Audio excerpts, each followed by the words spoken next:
Is the server well known? What are the remarks? What are the comments of all the users?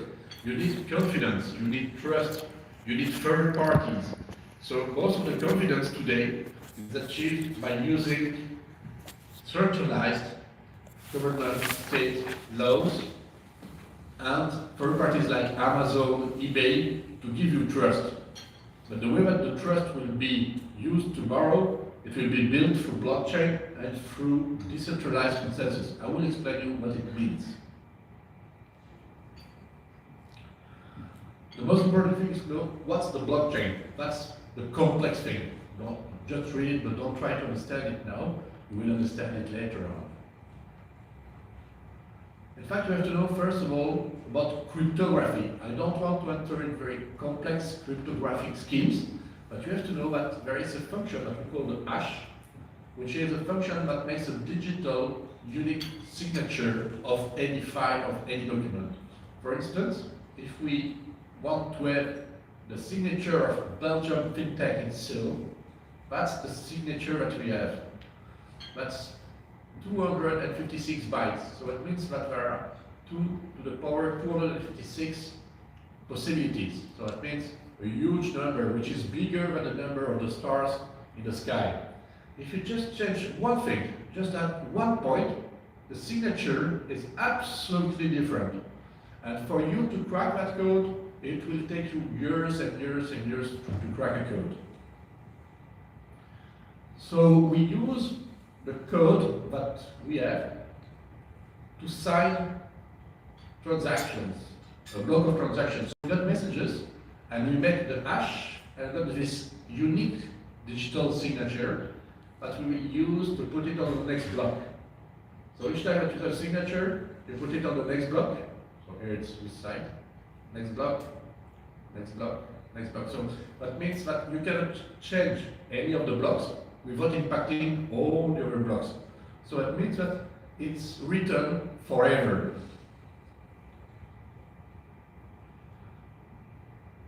What does that mean, a peer-to-peer network? That's something very important.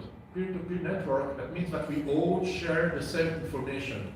We all have computers that are linked. For instance, here, to make an example, you all see me. We are 20 people here in the classroom, in the conference room, and you see me. So if someone says, no, Mark is not there, you will know that it's not true, because we got the same information, and you can check with your neighbors. Do you see Mark? Yes, I see Mark. So we all share the same information. So if someone tries to change individually the information, you know that it's not the truth. So by using this huge decentralized network that gives us the blockchain, we will lower all the uncertainties about the truth. We know that it's true. So it's also a democratic process. So that means if there is more than 51% saying yes, it's a yes. If only 49 say no, it all will be a yes. So that means if you want to hack the system, you will have to act at the same time. More than 50% of all the computers running blockchain database in the world. So that's impossible. I won't say impossible, it's nearly impossible. You never know, right? You have good computer guys in Korea.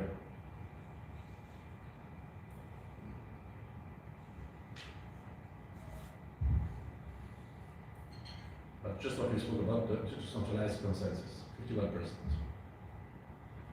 Now that's the way the blockchain works. We make a transaction. The transaction is, for instance, I buy something to someone else. That means that I'm giving money, and on the other side, I receive an object. So we write down the transaction, and we send it to the network. We will verify that the information is correctly written, and then we will send it to the blockchain, and the transaction will be complete. So to make a long story short about blockchain, I would say that blockchain is a tamper-proof public registry that stores history of who owns what and who transacts what.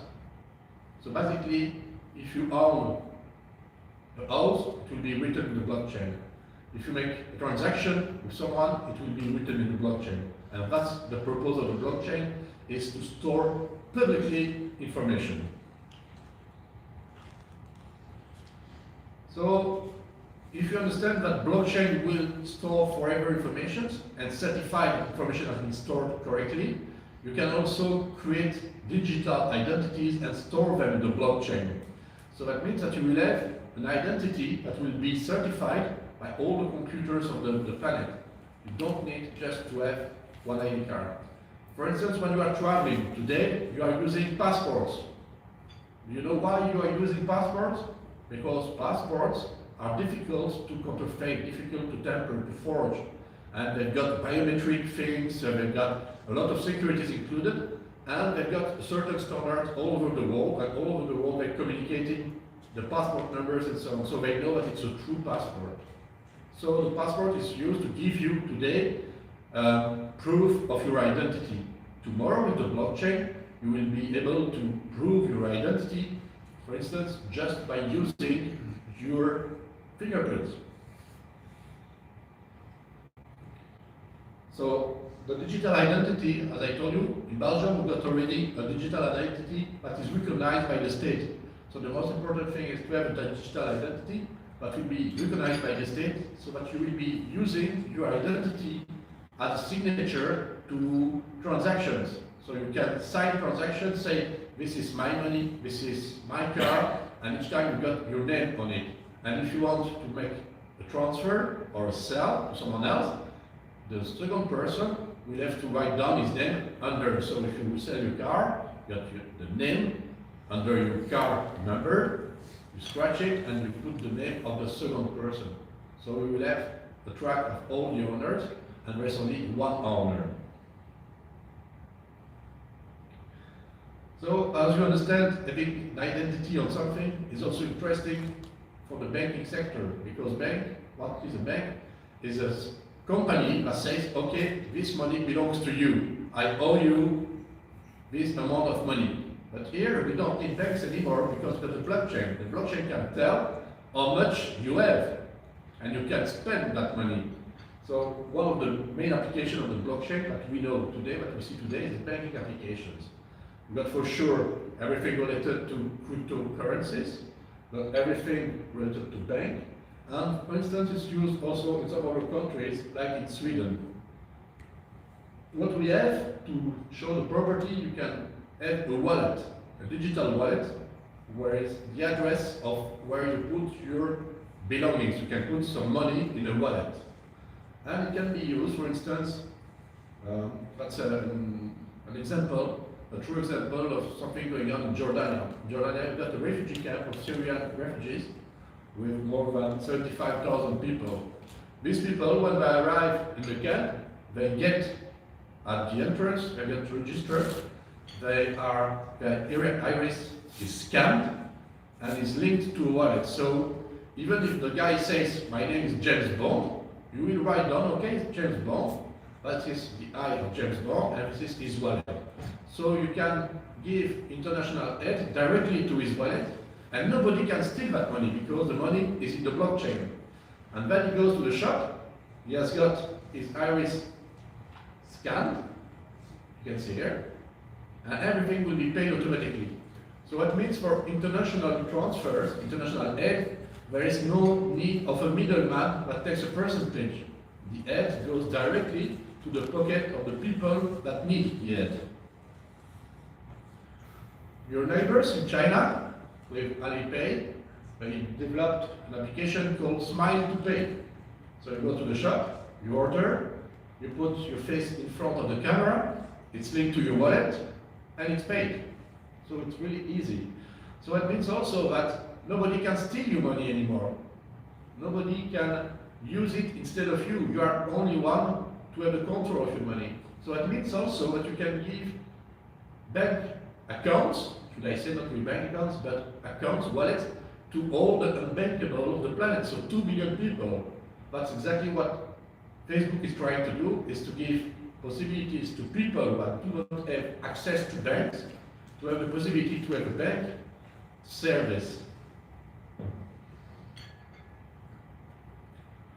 We've got also the possibility to write down smart contracts. So as we understood, blockchain is basically to store who owns what and who transacts what. These are transactions. So we can put transactions in smart contracts. For instance, we can say if my plane is delayed, the insurance will pay me indemnification. You put that in the contract, and the contract is valid only if you have paid. So everything is in the contract, in computer, you pay in advance through internet, and if your plane is late, we know it because it's a public data, the contract will execute himself and pay the indemnification to the user. So it means that for insurances, they will develop a lot of autonomous contracts that will run by themselves on the internet, and the people will use it. So no more human interaction. Most of the advantages of the smart contracts are the possibility of direct dealing with the customers, resistance to failure because you cannot tamper with that, immutability, you cannot say, oh, I didn't know, it's forever, fraud reduction, you cannot change anything, very cost efficient for sure because there is no more intervention, and you can keep a record of everything.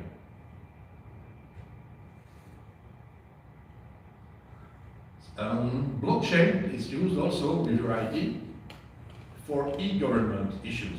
So if you need some paper from the government, if you need some paper residence, if you need an ID card, if you need something to show that you've got children, everything could be done today in Estonia and in Dubai through internet using your sovereign ID in the blockchain. And that helps them save more than $1.5 billion a year. I don't speak about the time that you're going to save also, because sometimes when you need official papers, I don't know how fast you are here in Korea, but in Belgium, we're not always very fast. So we spend sometimes a lot of time just waiting for a piece of paper that we could have had by internet. So one of the applications also is the land registry. Not all the land registry are very, very efficient. For instance, in Belgium, when you buy a house, it takes at least 3 months to get the property transferred, because I got to check, are you the real owner?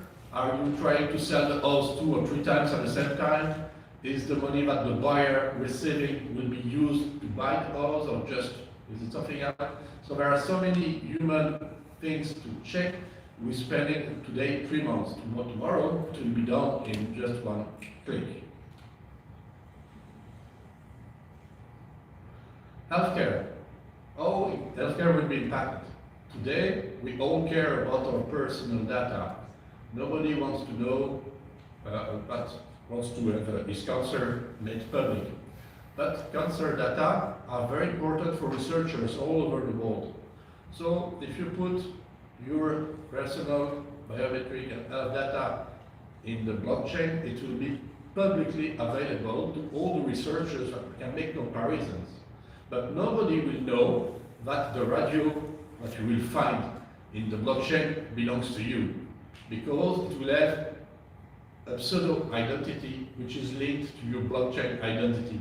So when you go and visit your physician, you can give him access to the information, and you see there is 100,000 kidney radio, and this is mine.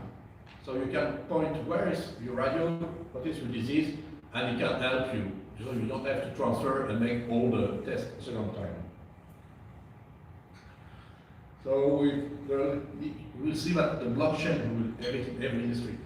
We'll have it for legal, supply chain, government, energy, what we got there, I cannot read anymore. Anyway, most of the sector of the economy will be impacted by the disintermediation and the increase of efficiency. So when you got a company today and you hear about blockchain, you will have, according to me, 3 questions to ask yourself. Is first of all, will our customers and suppliers benefit from using blockchain? That's the first question. Second point is, could blockchain be a disruptor to our business?